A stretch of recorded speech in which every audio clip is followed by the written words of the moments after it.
up, you guys? Welcome to the second half of Westward Signs. I set my friends on fire. Why'd you set your friends on fire?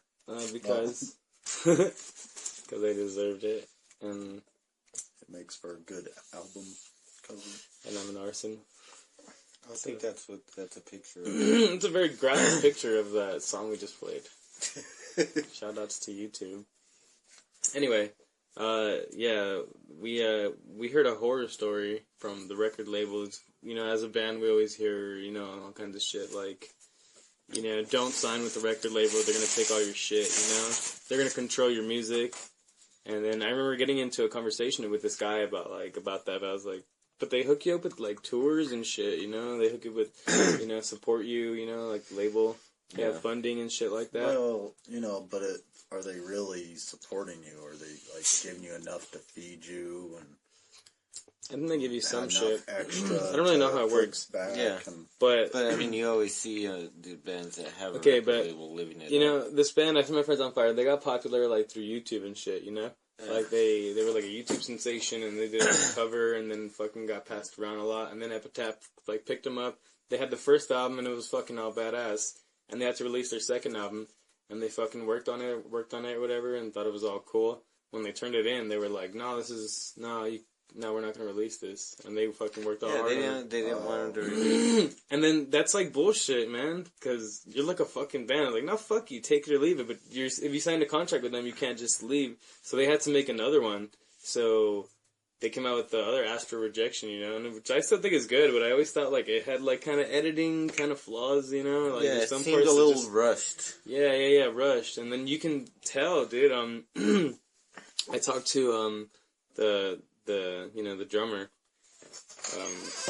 freaking Chris, and he's not the drummer anymore, is he? No, their old drummer, and freaking, he was telling me the whole story that they pretty much they call it Astro Rejected, and then he had to they filmed they made like a whole new album and shit, and they still won't release it, like the public has never heard it, and me being like the biggest I Set My Friends on Fire fan, like. There's this awesome album from them that's never gonna be heard. Dude, it's so fucked up. What, they're not allowed to play it? They don't memorize the songs? Epitaph owns it. Yeah, the record label owns it. Well, yeah, they can't make money off of it. But apparently they don't want it at all. They don't want it released at all. Really? Yeah. I mean, you would think, like, hey, let's get the band members back together and just do it again. But I don't think they can do that.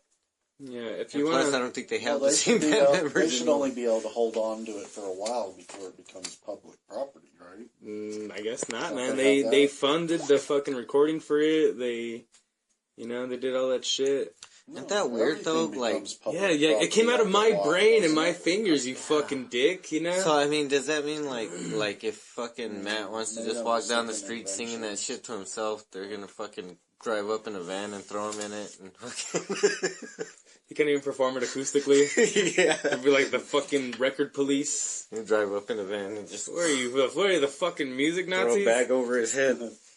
That's so fucked up, dude. Like, I don't know. That makes me want to be independent about everything, man. Just like be like, fuck labels, man. It kind of does, but I mean. That's you gotta read scary, your contract. You know what, Larry? If we ever get on a record label, let's just make bad music. If we ever get a contract from a record label, we'll just read the living shit out of it and have every fucking smart person we know read it up and down. I finished up making the contract. Nobody understands it. Yeah, it's decipherable, but they're all written in stone. We just do that in the Great White Hype? Yeah. That's what they try to do. They're like, that's bullshit. If you wanna see the whole interview with Chris Land that I did, it's on our Tumblr at Westward Signs. It's the drummer of I Set My Friends on Fire. It's actually really cool to do. And doesn't he have other music? Yeah, he has a new project. If you look him up on Facebook and stuff like that, it's fucking sick, man. Yeah, I talked to him about it, like how I really dig it. It sounds like Radiohead and shit. Like I was not expecting that. Really? It's like fucking. It's kind of unexpected. It's really groovy, man. I dig. But were his drums at all on the Astro Rejection that we all heard? It's They were not all him playing on yeah, it? they were all electronic, man. Bastards! Oh, God! You'll have to edit this part out. It's a fucking shit. That is kind of bullshit, man. I asked him though if he had like say in like what they did. Obviously, man. I was like, you're gonna have to be fucking playing that shit later, man. Yeah, like you're gonna have to fucking play like a robot. But thankfully, Chris Lent plays like a robot. So yeah, he's fucking good, technical as fuck, man. I fucking Like he doesn't have to think about it, huh? yeah. Fuck. So, you guys, what do you call a psychic midget who escaped from prison? What? Small, medium, at large. I got that joke off of I Laugh at Taffy. You know the jokes in Laugh at Taffy's. It's so funny. Laugh at Taffy's good. I like Taffy. So you mean the candy or? Yeah. Oh, they have jokes in them? Yeah, dude. I used to collect the Snapple caps because they had like facts on them, dude. Remember the Bazooka Joe ones? Oh yeah, they used to have like comics. No, they used to have jokes or comics. Comics. Oh, okay. That was cool, man. Comics and Should do more jokes. stuff like that. Didn't like the zebra stripe gun? Popeye Didn't have had, the tattoos and what shit. was Popeye on? The zebra stripe gums? I don't know, but the flavor lasted like literally 5 seconds. Boy, what a 5 seconds, Fun Dip. Fun Dip was awesome. Fun dip? Yeah, it's still around though. You know what's better than Fun Dip is fondue. I doubt it. Did you ever have a collection, James, of anything? A collection. I gotta hear this. Maybe at a younger age, I had.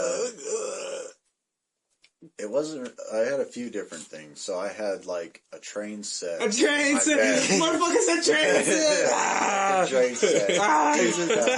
It was literally a board that sat on the post of my bed, and if I woke up in the morning and didn't think about it, I'd bang my head on it. But that was my train set. I tried to get into sports cards like baseball, but I got screwed over at some point, and I was like, fuck it. I was like, it's a waste of time trying to collect shit. Really? No, I was off of collections. Do you know what I have? I have random shit. You're a hoarder. That's hoarding. No, it's not. Because hoarding is like, oh, I might need this someday. Mine is like, hey, this is just random. Like you're like you're like a random crap memorabilia collector, huh? Yeah, it doesn't matter if it's really worth anything. People have some weird ass fucking collections. Either it means something to me or it just looks out of the ordinary. I collect the souls of everybody I come in contact with. Alright, well, before we wrap up, let's do the stupid shit set of the week. The dumbasses of the world. Dumbass of the week. Like a new thing? It's Will Smith's kid, Jaden Smith, and he sent a tweet that said, AIDS and HIV are fake diseases created by the condom industry to sell their merchandise to the unknowing public. So then why are people dying from it? Because he's Jaden Smith. Because he doesn't grasp it? Or... he tries too hard to be an eyebrow actor, I think. Alright, well, fuck you, Jaden Smith. That was episode 16. What's the signs? Just open your eyes, man. Don't just assume that it doesn't exist. Go looking. Just be careful. Don't get it. It's like... I think, like, Channing Tatum needs to be more of an eyebrow actor. It's like, holy shit, your dad did a movie where he was gay and he got HIV. Really? Yeah. I could be an eyebrow actor. Do it. Oh, fuck. Oh, shit. Alright, well, that concludes episode 16. Go check out your local bands and go check out some shows and headbang and buy some merch. You know? Spread the word. We need merch, so... To see our ugly faces at some shows, I'm Peter West. I'm James. And we got Larry Signs over there. Later, guys. Later. Call me. Don't call me. Don't call